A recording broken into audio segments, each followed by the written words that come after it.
When you talk about, back in those days, and I think about what it was like for us, in the early 90s, doing what we were doing. It was hard enough being in New York, doing what we were doing. Right. Tell us about, the come-up story in the music industry in Houston during that time. Was there an industry?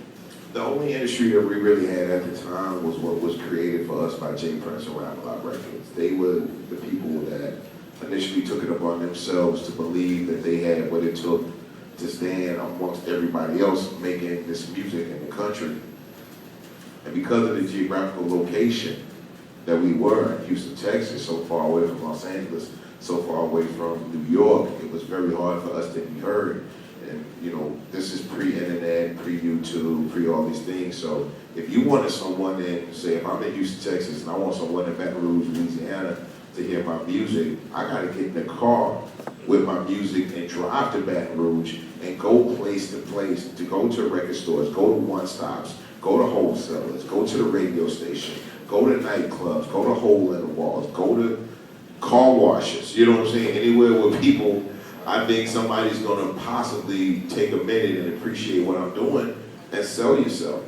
So watching J. Prince go through it and with us having to do it in the early days, we took a lot of inspiration from the West Coast as far as San Francisco, because the Bay Area were some of the first people to really figure out how to maximize on the independent game. And it wasn't some crazy formula, it was basically represent where you're from. Like, don't try to make a New York record for New York people to like you. New York people don't want to see you trying to act like you're from New York. New York people want to see you do you, and if they feel that, they'll respect that and rock with it. So that's what we knew we had to do. So we throw the records in the trunk, and you drive to Lafayette, you drive to Lake Charles, you drive to Baton Rouge, you drive to New Orleans, you drive to Jackson, you drive to Biloxi, you drive to Birmingham, Montgomery, Atlanta, and then you come on back home again. And then you go west, you drive to Austin, you drive to San Antonio, you drive to El Paso, Albuquerque, Santa Fe.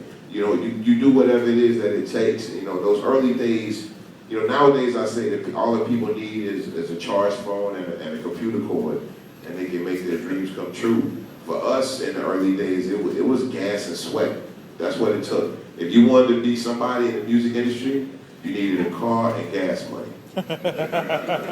Preferably a van, so you can fit more people and more shit inside, specifically with a van.